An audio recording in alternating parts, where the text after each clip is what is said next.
Islamic emirate के जो spoke person है जबीला मुजाहिद, उन्होंने कहा है कि उनामा की जो रिपोर्ट होती है वो एक्सक्रेटेड होती है और फैक्ट में बेस्ड नहीं होती है।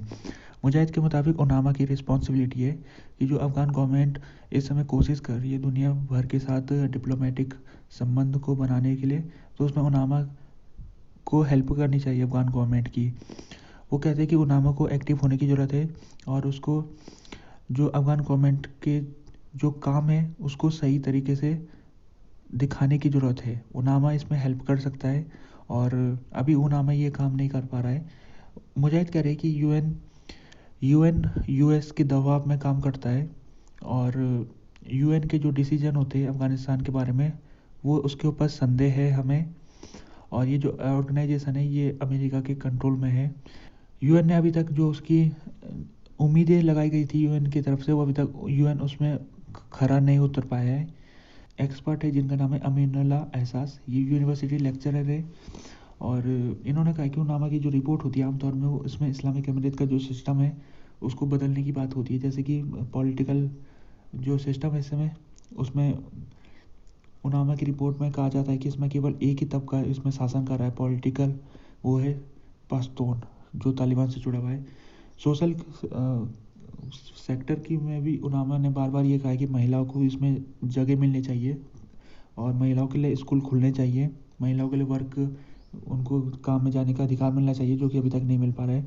तो इस प्रकार से उनामा की जो रिपोर्ट आई है उसमें उनामा ये रिपोर्ट में बार बार कहता रहा है कि अफ़गानिस्तान का जो सिस्टम है वो बहुत ज़्यादा कंजर्वेटिव है, बहुत ज़्यादा वो पैटर्निटी वाला सिस्टम है, बहुत ज़्यादा वो पिछड़ा वाला सिस्टम है। और इसमें उनामा ने अपनी रिपोर्टों में बार बार ये कहा है कि दुनिया के देश अफ़गानिस्तान गवर्नमेंट के साथ तभी संबंध बनाए जब अफ़गानिस्तान ये सिस्टम जो उसने लोगों के ऊपर थोप रखा है जब वो सिस्टम को चेंज करे। उनामा का जो मैंडेट है वो 17 मार्च को ख़त्म हो रहा है और उसके बाद यूएन सिक्योरिटी काउंसिल की मीटिंग होगी जिसमें तय किया जाएगा कि आगे क्या करना है इस बारे में। क्या उनामा का जो काम है उसको अगले साल के लिए उनामा को सौंपना है कि कुछ दूसरी बॉडी बनानी है।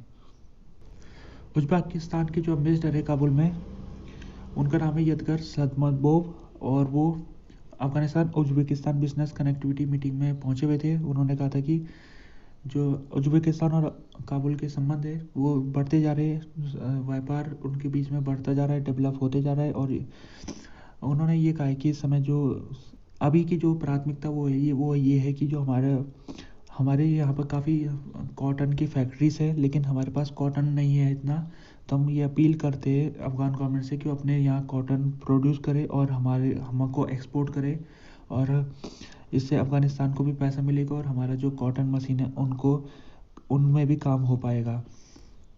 अफ़गानिस्तान सेंट्रल एशिया के लिए एक हार्ट जैसी प्लेस बन चुकी है, यानी कि वो दिल है पूरे सेंट्रल एशिया का। अगर सेंट्रल एशिया को साउथ एशिया से जोड़ना है तो बीच में पड़ता है अफ़गानिस्तान। और अफ़गानिस्तान में अगर अच्छे वहाँ पर इकोनॉमिक सिचुएशन रहेगी, अच्छा वहाँ पर सिक्योरिटी सिचुएशन रहेगी तो इसका फ़ायदा साउथ एशिया को भी पहुँचेगा और सेंट्रल एशिया को भी पहुँचेगा। ये खैरुद्दीन मैरल कह रहे जो कि डिप्टी हेड है अफ़गानिस्तान चैम्बर ऑफ कॉमर्स के। निमरोज वहाँ पर भी बनाया गया। तो यहाँ पर बलोच लोगों ने अपना जो उनका कल्चर है उसको शोकेस किया।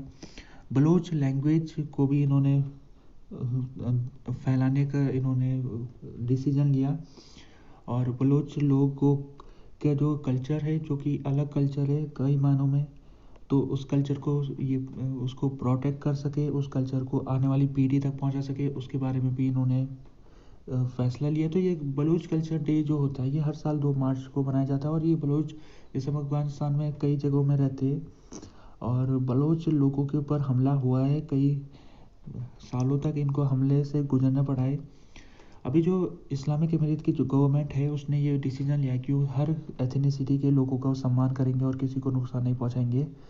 तो जो बलूच लोग हैं उनको उनका जो कल्चर है उसको वो सम्मान करेंगे और साथ में इस्लामिक और अफ़गान कल्चर के फ्रेमवर्क में जो कल्चर आते हैं सभी कल्चर को स्ट्रेंथन किया जाएगा, उनको मजबूत किया जाएगा ताकि आने वाली पीढ़ी उनके बारे में जान सकें। जो बलूच लोग हैं वो अफ़गानिस्तान में निमरोज जगह में रहते हैं, फराज जगह में रहते हैं, कंधार में रहते हैं, सरपोर में रहते हैं और हैरात प्रोविंस में रहते हैं।